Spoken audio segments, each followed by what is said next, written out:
참으로 감사하신 하나님, 지난 한 주간도 한결같은 사랑으로 저희를 품으셨다가 이 복되고 복된 2월 첫 주일 아침에 성령님과 함께 말씀과 함께 열게 하심을 감사합니다.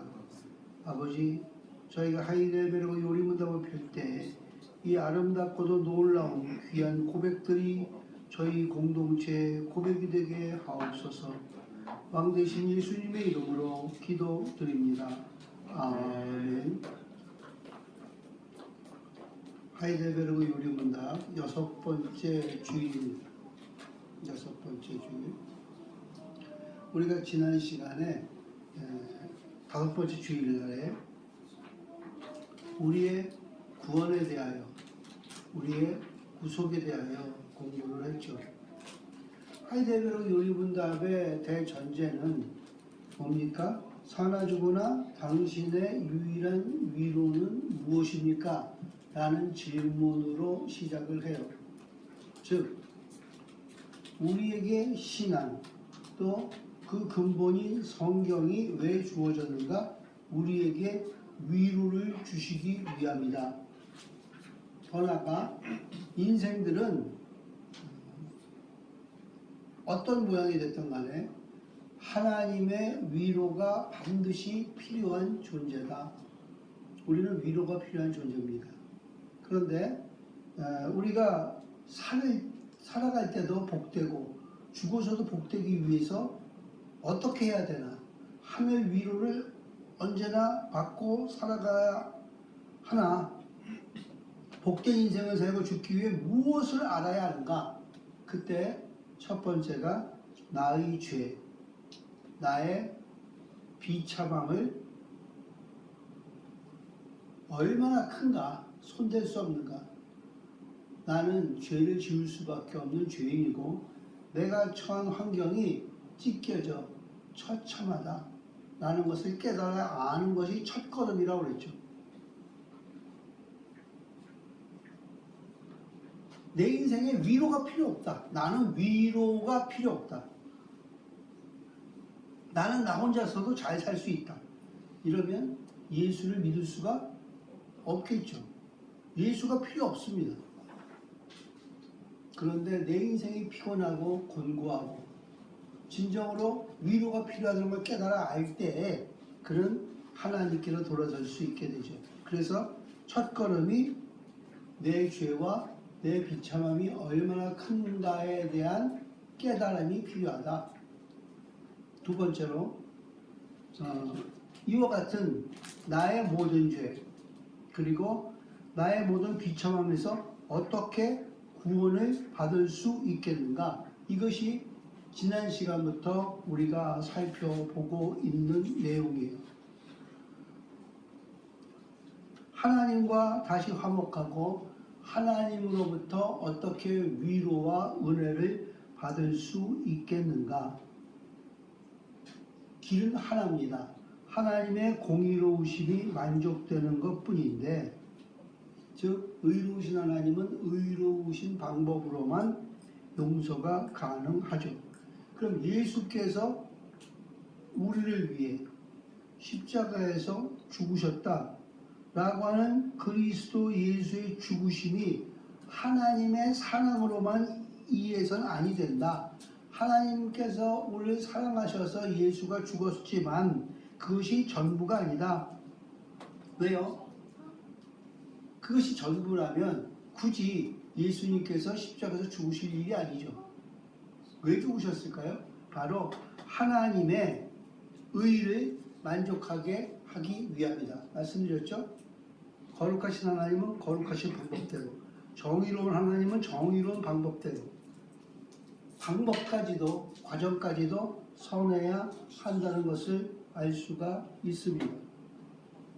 그래서 구약의 여러 제사의 제도들은 바로 예수 그리스도의 십자가의 그림자다. 즉 예수님께서 이 땅에 오셔서 그분이 행하신 일들은 하나님의 의를 만족하시기 위함이죠.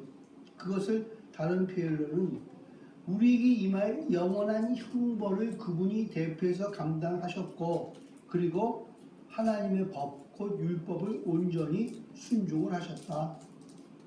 그 결과로 주님께서는 우리에게 영원한 중보자와 구원자가 되어 주신다.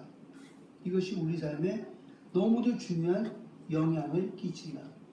해서 많은 경우 내가 죄를 고백하면 하나님이 자동적으로 우리를 용서하신다고 생각하는 일들이 많은데, 한 걸음 더 나가 한 번 구원을 받으면 무슨 짓을 해도 괜찮다 라는 생각들을 갖는 이단들도 있죠.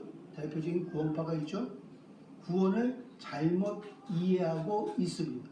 우리가 죄를 고백했기 때문에 하나님께서 우리의 죄를 용서하시는 것이 아니라 예수께서 하나님의 의를 만족시키신, 곧 예수의 십자가, 거기서 흘리신 피, 죄사함엔 반드시 피를 흘려야 되고 생명의 값은 생명으로 치러야 하기 때문에 그러합니다. 그래서 예수님의 십자가의 피, 곧 하나님의 의를 만족시키신 것에 대해 근거해 우리의 죄의 고백을 받아주시는 것이다. 즉 사람이 예수님의 중보 없이 예수 그리스도에 대한 확실한 믿음 없이 하나님께 나아갈 때 그는 여전히 진노의 대상에서 벗어날 길이 없다. 이것이 진실입니다. 그러면 오늘 6번째 주일이죠. 그러면 중보자는 왜 참 인간이고 의로우신 분이어야 합니까? 우리를 대속하는 그분 왜 인간이어야만 되고 그리고 의로운 분이어야만 됩니까? 그런데 이 인간과 의로움은 대척점이 있죠. 인간은 누구도 의로울 수 없습니다. 답 읽어주세요. 하나님의 의는 죄 지은 인간이 죄값을 치르기를 요구하나 누구든지 죄인인 사람으로서 다른 사람을 위해 값을 치를 수 없기 때문입니다. 예. 그러면 뒤에 인용 구절, 이 말씀을 좀 더 깊이 있게 이해하기 위해서는 인용 구절을 한번 읽어보겠습니다. 자, 이사야 53장 3절로 5절 잘 들어보십시오. 이사야 53장 3절로 5절 말씀입니다. 그는 외시를 받아서 사람에게 실어버린 바 되었으며 간고를 많이 겪었으며 질고를 아는 자라.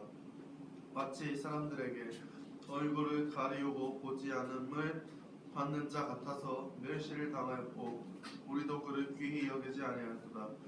그는 실로 우리의 질고를 지고 우리의 슬픔을 당하였거늘 우리는 생각하기를 그는 징벌을 받아서 하나님에게 맞으며 고난을 당한다 하였더라.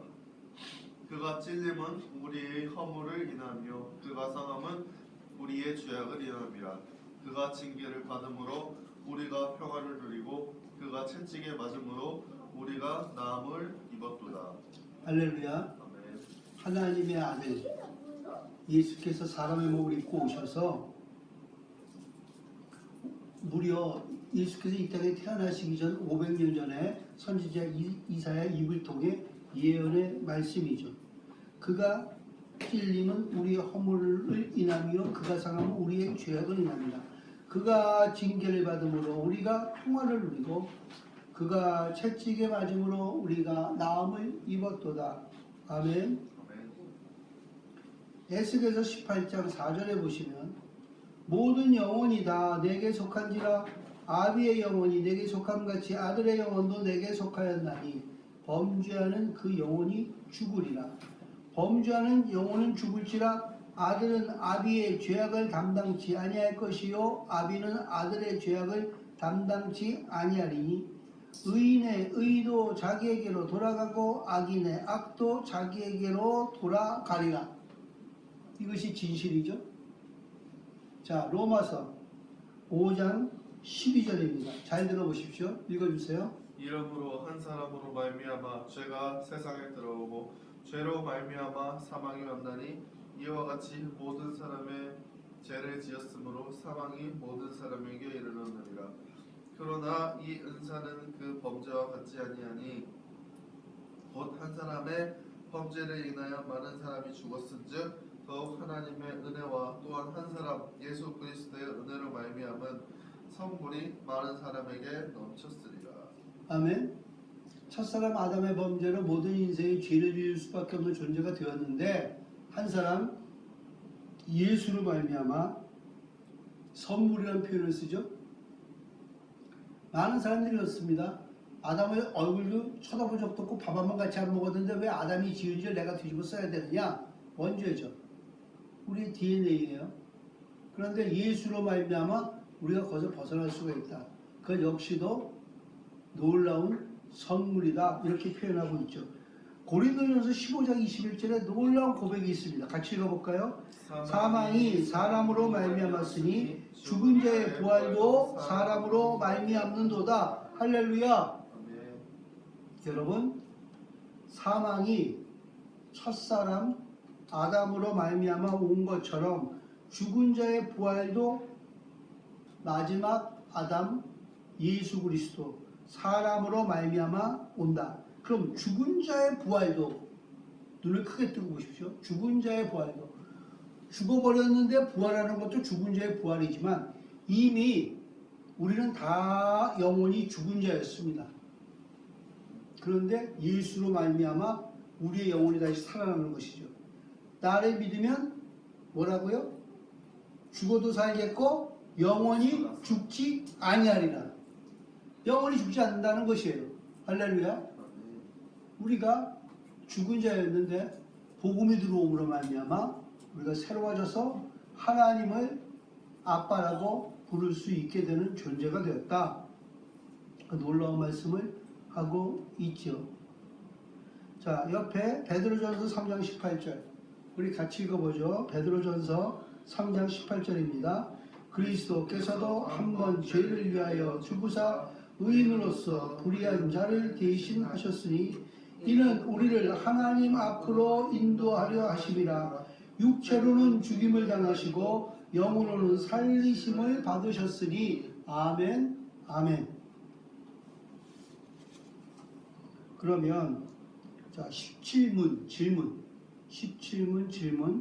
중보자는 왜 동시에 참 하나님이셔야 합니까?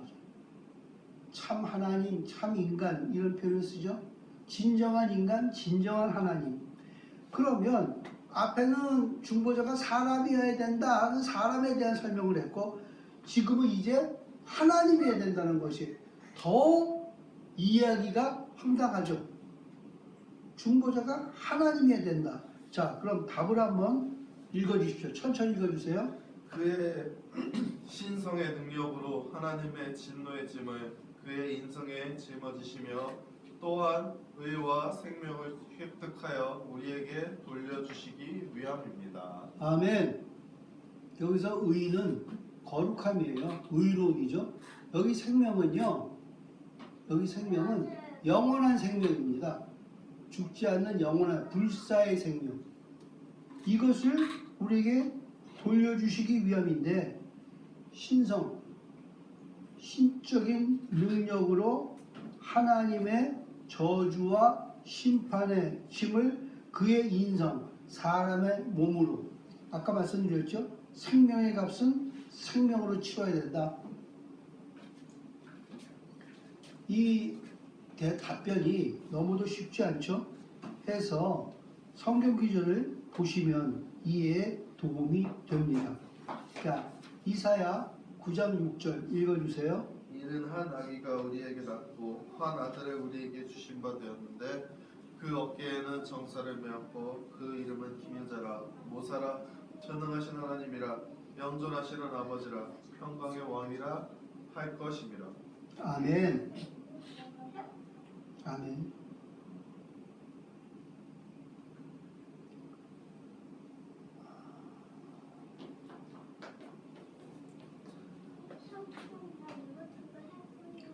이사야 53장 5절과 11절 읽어주시겠어요? 그가 찔림은 우리의 허물을 인하며 그가 상함은 우리의 죄악을 인함이라. 그가 징계를 받음으로 우리가 평화를 누리고 그가 채찍에 맞음으로 우리가 나음을 입었도다. 가라사대 그가 자기 영혼을 수고한 것을 보고 만족히 여길 것이라. 나의 의로운 종이 자기 지식으로 많은 사람을 의롭게 하며 또한 그들의 죄악을 친히 담당하리라. 그들의 죄악을 친히 누가요? 하나님의 아들 예수께서 담당해 주신다. 한 장 넘기시면 고린도후서 5장 21절이 있습니다. 우리 같이 읽어볼까요? 하나님이 죄를 알지도 못하신 자로 우리를 대신하여 죄로 삼으신 것은 우리로 하여금 저희 안에서 하나님의 의가 되게 하려 하심이니라. 아멘. 저의 안에서, 저는 그리스도 예수 안에서 하나님의 의가 되게 하려 하심이라. 우린 지난 한 주간도, 아니요, 어제 하루 동안도 선한 말과 선한 생각과 선한 행동을 하지 못한 그러한 인생들이죠. 그런데 하나님께서 우리를 의인이다, 또 세인트, 성도라고 불러주십니다. 그것은 내가 착하거나 내가 거룩해져서 변화받았기 때문에 그렇게 불러주시는 것이 아니라 예수 그리스도 내 주님께서 하나님의 의를 충족시키셨기에 그것을 나한테 전가시키셔서 나를 의인으로 성도로 불러주시는 것이죠. 그 근거가 오직 예수 그리스도 우리 주님의 행하신 일 때문이라는 것을, 그래서 성경은 선물이라고 표현을 하는 것이에요. 우리의 구원, 우리의 영원한 생명은 예수 그리스도의 선물입니다. 그리고 마지막으로 18문 그러나 누가 참 하나님이시며 동시에 참 인간이고 의로우신 그 중보자입니까? 결론은 이 말이 하고 싶었죠. 과연 누가 참 하나님일 수 있나? 동시에 누가 참 인간일 수 있나? 동시에 의로우신 그 중보자는 누구입니까? 이것이에요. 생각할수록 어마어마하죠? 이 엄청난 질문에 대한 답변입니다. 자, 읽어주세요.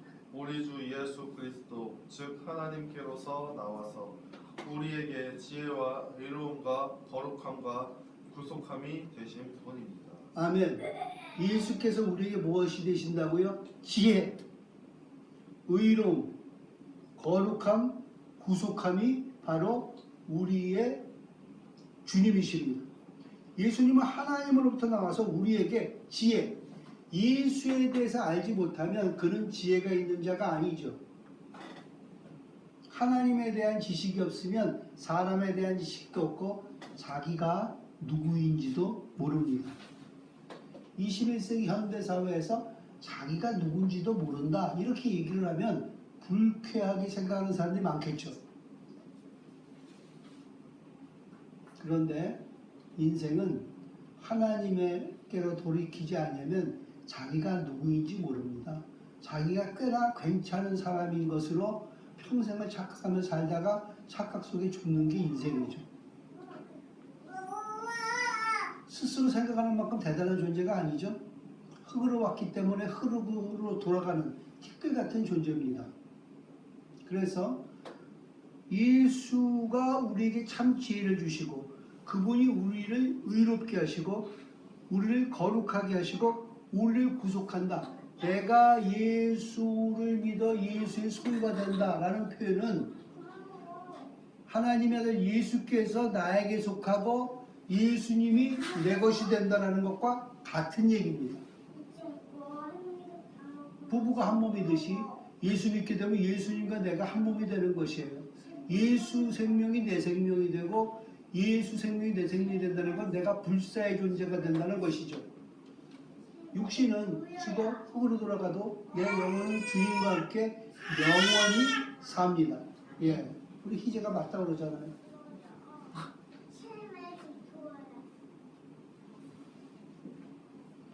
자, 우리 성경 기절 한번 볼까요? 성경 기절.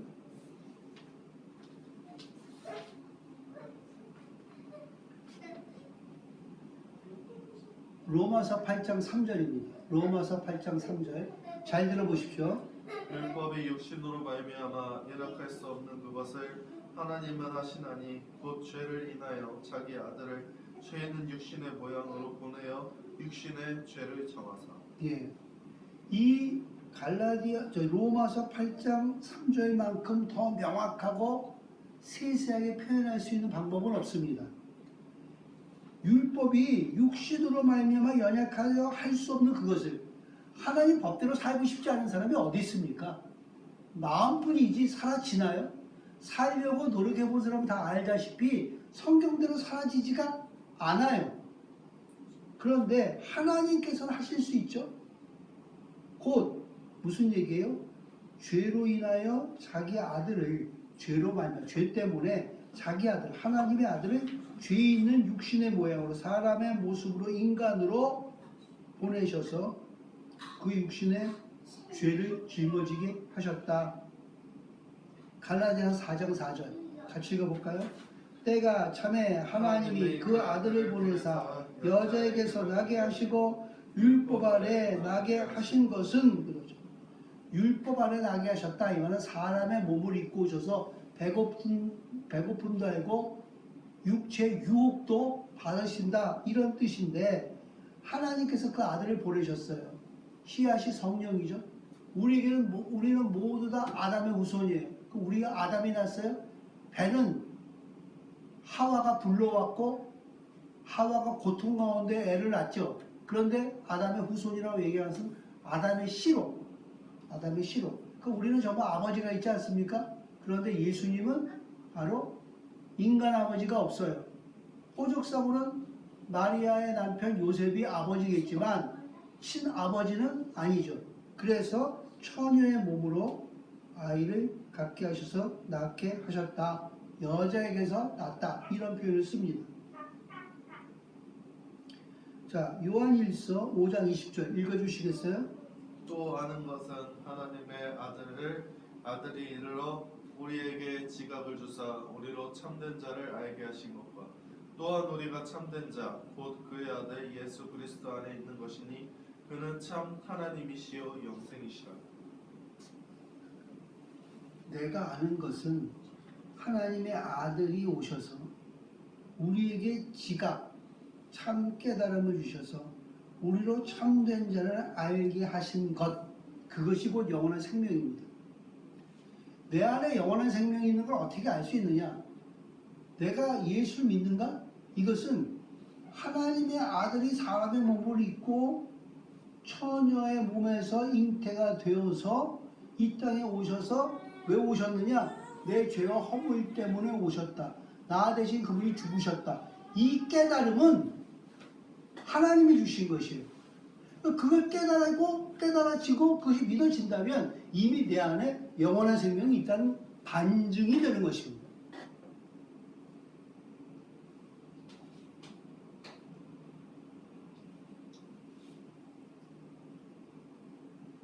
그의 아들 예수 그리스도 안에 있는 것이니 그는 참 하나님이여 영생이시니라. 할렐루야.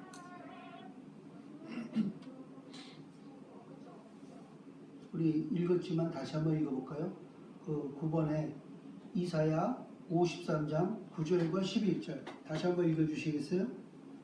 그는 강포를 행치 아니하였고 그 입에는 회사가 없었으나 그 무덤이 악인과 함께 되었으며 그 묘실이 부자와 함께 되었도다. 가라사대 그가 자기 영혼에 수고한 것을 보고 만족히 여길 것이라. 나의 의로운 종이 자기 지식으로 많은 사람을 의롭게 하며 또 그들의 죄악을 친히 담당하리라. 아멘. 그 옆에 누가복음 1장 35절입니다. 천사가 대답하여 가로되 성령이 내게 임하시고 지극히 높으신 이의 능력이 너를 덮으시리니 이러므로 나실 바 거룩한 자는 하나님의 아들이라 일컬으리라. 아멘. 성령으로 말미암아 잉태되신 분이다. 그 아래 그렇게 해서 사람의 몸을 입고 오셨기에 히브리서 4장 15절입니다. 같이 읽죠.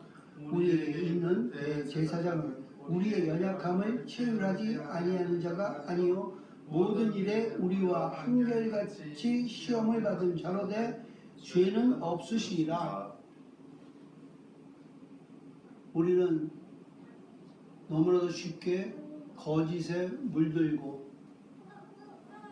음란하고 게으르고 꾸기기를 즐겨하고 남의 것을 탐내하고 이러한 것을 쉽게 흔들리지만 우리 주님께서는 그와 같은 유혹이 다 와도 다 이겨내신 것이죠. 그분은 안 잡수셔도 배가 안 고프다? 아니요. 허황된 생각입니다. 우리하고 똑같이 피곤하면 몸이 괴롭고 안 주무시면 졸리고 안 잡수시면 허기가 지는 그러한 존재였어요. 그런데 그러한 것을 다 참고 견디셨기 때문에 우리의 연약함을 체휼 다 이해하신다. 왜요? 이미 경험하셨기 때문에. 다 경험하셨기 때문에. 모든 식욕과 성욕과 무욕과 이러한 것들을 이미 다 알고 계세요. 사람이시니까요. 사람인데 그러한 것들을 못 느낄 수가 없겠죠. 그럼에도 불구하고 죄를 짓지 아니하셨다. 여기서 도덕적인 개념이 아니라 하나님이 미워하시고 하나님이 싫어하시는 것, 그것을 손대지 않았다. 이런 의미죠. 그리고 아래 내려가시면 베드로전서 1장 19절 같이 읽어볼까요? 오직 흠없고 점없는 어린 양 같은 그리스도의 보배로운 피로 한 것이라. 그분의 피, 곧 그분의 생명. 그 아래 가시면 요한일서 3장 5절이 있습니다. 요한일서 3장 5절 같이 읽죠. 그가 우리 죄를 없이 하려고 나타내신 바 된 것을 너희가 아나니 그에게는 죄가 없느니라. 죄 없으신 그분이, 다시 얘기하죠. 내 죄를 위해서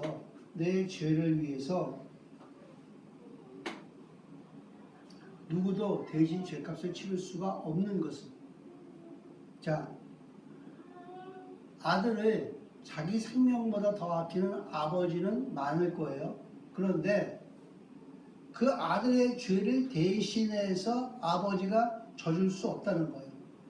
죄를 뒤집어서 감방에 갈 수 있겠죠. 그러나 하나님 앞에서의 의로움, 왜냐하면 그 아버지도 똑같은 죄인이기 때문에 그렇습니다. 아버지 똑같은 죄인이기 때문에. 그러니까 인간은 누구의 죄를 대신할 수가 없어요. 그 역시도 죄인이기 때문에. 그래서 죄 없으신 하나님의 아들이 이 땅에 오실 수밖에 없죠.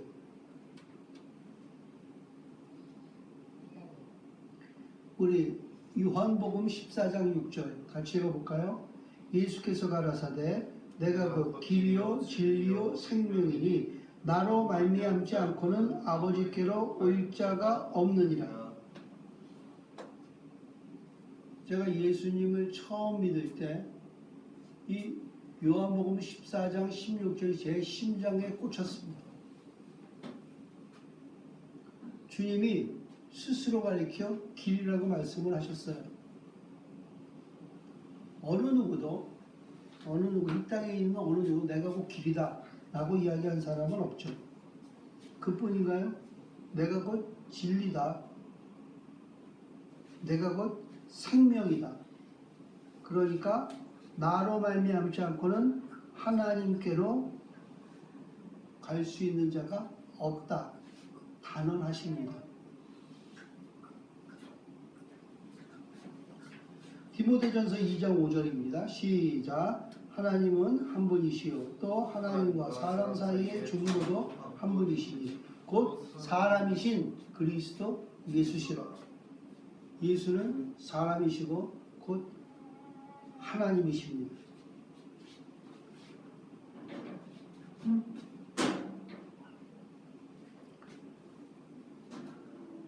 디모데전서 3장 16절 읽어주시겠어요? 그도다 경건의 비밀이여 그렇지 않다 하는 이는 없도다. 그는 육신으로 나타난 바 되시고 영으로 의롭다 하심을 입으시고 천사들에게 보이시고 만국에게 전파되시고 세상에서 믿음 바 되시고 영광 가운데서 올리우셨습니다. 아멘. 그 아래 고린도전서 1장 30절 읽어주시죠. 너희는 하나님께로부터 나서 그리스도 예수 안에 있고 예수는 하나님께로부터 나와서 우리에게 지혜와 의로움과 거룩함과 부족함이 되셨으니 그 아래 고린도후서 5장 21절 오늘 성경 유제 가운데 가장 중요한 요절이 되겠습니다. 고린도후서 5장 21절입니다. 하나님이 죄를 알지도 못하신 자로 우리를 대신하여 죄를 삼으신 것은 우리로 하여금 저희 안에서 하나님의 의가 되게 하려 하심이라. 아멘.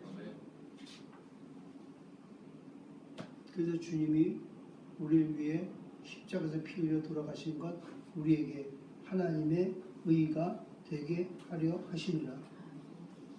자, 오늘 마지막 19분이죠. 당신은 이것을 어디에서 합니까? 당신은 이것을 어디에서 합니까? 예수 십자가의 피 묻은 복음은 거룩한 복음 이렇게 표현하죠. 자, 읽어주세요. 거룩한 복음에서 합니다. 하나님께서는 이 복음을 처음에 낙원에서 친히 계시하셨고 후에는 족장들과 선지자들을 통해 선포하셨으며 또한 율법의 제사들과 다른 의식들로서 예표하셨고 마지막에는 그의 독생자를 통해 완성하셨습니다. 자, 다시 한번 천천히 읽어주실래요? 거룩한 복음에서 합니다. 하나님께서는 이 복음을 처음 낙원에서 친히 계시하셨고 후에는 족장들과 선지자들을 통해 선포하셨으며 또한 율법의 제사들과는 다른 의식들로서 예표하셨고 마지막에는 그의 독생자를 통해서 완성하셨습니다. 예, 이게 무슨 얘기입니까? 요약이 오늘 성경 마지막 구절 히브리서 1장 1절과 2절의 말씀이에요. 자, 같이 읽어볼까요? 옛적에 선지자들로 여러 부분과 여러 모양으로 우리 조상들에게 말씀하신 하나님이 이 모든 날 마지막에 아들로 우리에게 말씀하셨으니 이 아들을 만유의 후사로 세우시고 또 저로 말미암아 모든 세계를 지으셨느니라. 아멘.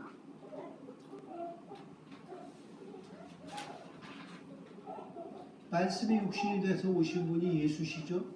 태초에 말씀으로 세상을 지으셨기에 바로 저로 말미암아 모든 세계를 지으셨다 이렇게 말씀합니다. 그 위에 가시면 갈라디아서 3장 24절 있습니다. 자, 읽어주세요. 이같이 율법이 우리를 그리스도에게로 인도하는 몽학선생이 되어 우리로 하여금 믿음으로 말미암아 의롭다함을 얻게 하려 함이니라. 아멘. 성경책이 우리에게 주어졌어요. 많은 사람들이 성경이 주어지면서 성경대로 살아가라고 주어졌다고 이야기해요. 멋있죠? 살아보니까 어때요? 성경대로 살아지나요? 안 되죠. 그럼 지키지는 못한 성경 왜 주셨습니까? 성경으로 말미암아 내가 죄인인 것과 성경으로 말미암아 내 위치가 얼마나 비참한데 처해 있는지 깨달아 알게 하시고 성경으로 말미암아 예수께서 참 하나님의 아들이신 것을 또 이 땅에서 오셔서 행하신 일들을 알게 하신다는 바로 그 말씀입니다. 이 율법이 우리를 그리스도에게로 인도하는 몽학선생. 몽학선생은 서당에서 옆에 앉아서 아이를 이렇게 가르쳐주는, 코치는 얘기예요. 그러니까 하나님의 말씀 없이 내가 누구인지도 모르고 어디로 갈지도 모르는데 성경이 있음으로 말미암아 예수께로 우리를 인도한다. 그래서 믿음이 생성되어서 우리로 의롭다함을 얻게 하려 합니다. 이거죠. 자, 아래 갈라디아서 4장 4절과 5절 잘 들어보십시오. 때가 참에 하나님이 그 아들을 보내서 여자에게 나게 하시고 율법 아래 나게 하신 것은 율법 안에 있는 자들을 속량하시고 우리로 아들의 명분을 얻게 하려 하시며. 자, 5절만 다시 읽어보죠. 5절입니다. 율법 아래 있는 자들을 속량하시고 우리로 아들의 명분을 얻게 하려 하심이라. 율법 아래 있는 자들 온 인류입니다. 속량, 그 율법을 지켜낼 수 없는 데 대한 처벌을 대신 갚아주셨다. 깨끗하게 하시고 건져내셔서 우리로 아들의 명분을, 하나님의 아들의 명분을 우리에게 얻게 하신다. 그래서 하나님을 우리 아버지라고 부를 수가 있는 것이죠.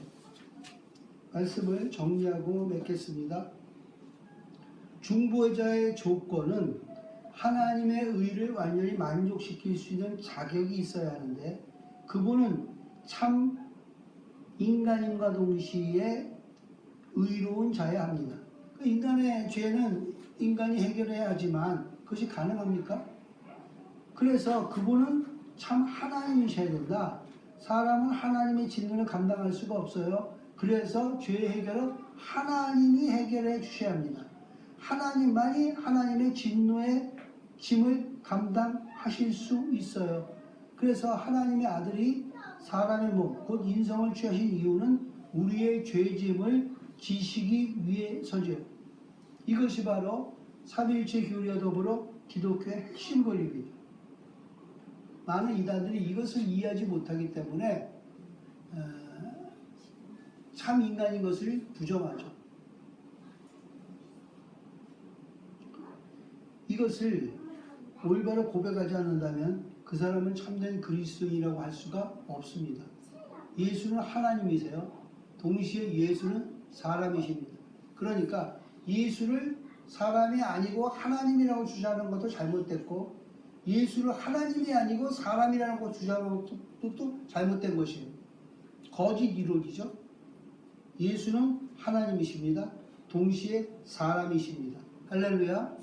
이것이 삼위일체 교리처럼 신비에 속한 교리인데 이것이 믿어져야 참 신앙이라는 것이죠. 자, 에드벌 짓습니다. 하나님의 진노 아래 살지 않기 위해선 의가 필요해요. 생명은 바로 하나님과의 영원한 교제를 뜻합니다. 오직 하나님만이 자신의 의와 생명을 인간에게 주실 수가 있어요. 해서 참 인간이며 참 하나님이신 유일하신 분이세요. 성부 하나님도 성령도 될 수가 없습니다. 왜요? 성자만이 인성을 취하셨기 때문이죠. 이 시대는 또 다른 중보자들이 많죠. 스스로 하나님이다. 뭐 어떤 인간은 하나님의 어머니라고도 얘기하니까 기가 탁 찰 누르시지만 어떤 천사도 성인도 이만희도 그 누구도 구원자가 될 수가 없습니다. 복음은 뭡니까? 예수 그리스도께서 유일한 중보자가 되시며 한 분 구원자가 되신다. 이것이 바로 우리의 고백입니다. 아버지 하나님, 오늘 이 아침에도 복음의 핵심에 대해 읽고 묵상하게 하심을 감사합니다. 이 참지의 고백이 저희의 고백이 되길 원합니다. 예수님의 이름으로 감사기도 드립니다. 아멘.